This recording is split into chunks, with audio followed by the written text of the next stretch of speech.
Hello everyone. तो आज हम बात करेंगे स्टर्नबर्ग्स की ट्राइआर्किक थ्योरी। इसमें से भी क्वेश्चंस पूछे जाते हैं। सीडीपी का काफ़ी इंपॉर्टेंट टॉपिक है ये। एचटेट यूपीटेट सीटेट में आपका ये कवर होगा। तो मैं बताती हूँ, इसमें इन्होंने थ्री टाइप्स ऑफ इंटेलिजेंस के बारे में बात की थी। ठीक है, एक्रोनिम अगर आपको देखना है तो आपको याद रखना होगा ACP। ठीक है, तो ए से पहला एनालिटिकल, दूसरा हमारे पास आता है क्रिएटिव सी से, और पी से हमारे पास आता है प्रैक्टिकल।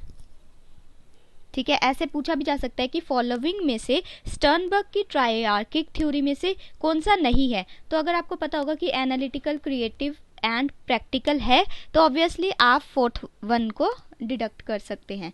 तो एनालिटिकल को और क्या बोला जाता है? कंपोनेंशियल। ठीक है, तो ये भी आपको इसके नाम याद करने हैं। क्रिएटिव को एक्सपेरिमेंटियल एंड प्रैक्टिकल वाले को कॉन्टेक्सचुअल। तो अभी एक एक करके देख लेते हैं इसमें क्या क्या है। तो एनालिटिकल वाले में ना पार्ट्स में ब्रेक करके समझना। मान लो एक बड़ी चीज़ है, उसको मतलब एक बड़ा क्वेश्चन है, उसको छोटे छोटे पार्ट्स में हमने डिवाइड करके उसको सीखा। तो पार्ट्स को ब्रेक करके उसको समझना, वो एनालिटिकल में आता है या फिर कॉम्पोनेंशियल में आता है। क्रिएटिव में क्या आता है? काम को बार बार करना। बार बार करेंगे तो क्या होगा? एक्सपीरियंस जो है वो बनेगा। ठीक है, एक्सपीरियंस होगा तो चीज़ें क्रिएट होनी स्टार्ट हो जाएंगी, तो वो क्रिएटिव में आ जाता है। जैसे ऑल, ये ना ऑल सब्जेक्ट से जुड़ा हुआ है, चाहे वो आर्ट से, म्यूजिक से, मैथ से, साइंस से, कोई ऐसा वो नहीं है जिसमें ये यूज़ नहीं होता होगा। हर सब्जेक्ट में ये यूज़ होता है, क्योंकि बार बार हम चीज़ों को करेंगे तो उससे हमें एक्सपीरियंस मिलेगा और कुछ नया डेवलप हम कर पाएंगे, क्रिएट कर पाएंगे। तो एक्सपीरियंस से एक्सपेरियंशियल एंड क्रिएटिव क्रिएट कर सकते हैं उससे हम कुछ चीज़ें, तो क्रिएटिव उसके लिए। अब प्रैक्टिकल थर्ड वन वाला जो हमारा आता है, तो इसमें क्या है कि प्रेजेंस ऑफ माइंड की ज़रूरत रहती है। प्रेजेंस ऑफ माइंड, ठीक है, कैसे? मतलब ये ना डेली लाइफ से जुड़ा होता है, तो इसलिए इसको कॉन्टेक्सचुअल भी बोला जाता है। जैसे एग्जाम्पल के तौर पे अगर हम देखें कि दो बच्चे ना खेल रहे हैं, एक बच्चे को ना चोट लगी, तो दूसरे ने ना उसके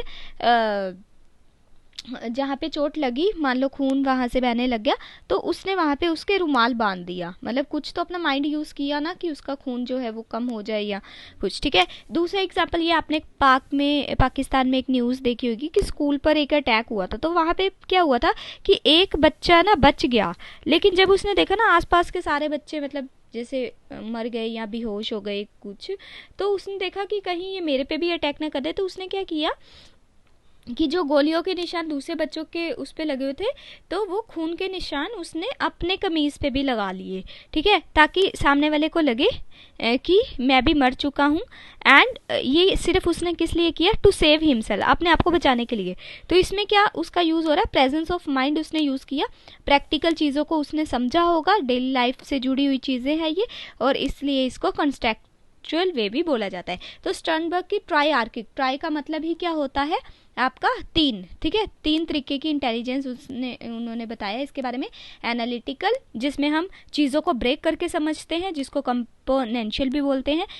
क्रिएटिव सेकंड वन, जिस काम को बार बार करना, एक्सपीरियंस गेन करना एंड कुछ चीज़ें क्रिएट करना या फिर डेवलप करना। सभी सब्जेक्ट के ऊपर ये लागू होती हैं, चाहे वो आर्ट्स, म्यूजिक, मैथ, साइंस कुछ भी हो।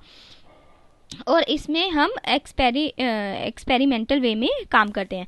तो थर्ड वाला है हमारा प्रैक्टिकल वे या फिर कंटेक्चुअल वे, जिसमें हम प्रेजेंस ऑफ माइंड की बात करते हैं, डेली लाइफ से ये जुड़ी होती हैं। तो नेक्स्ट हम उसमें पढ़ेंगे नॉर्म चॉम्स्की की थ्योरी, जो कि है लैंग्वेज डेवलपमेंट के ऊपर। Thank you.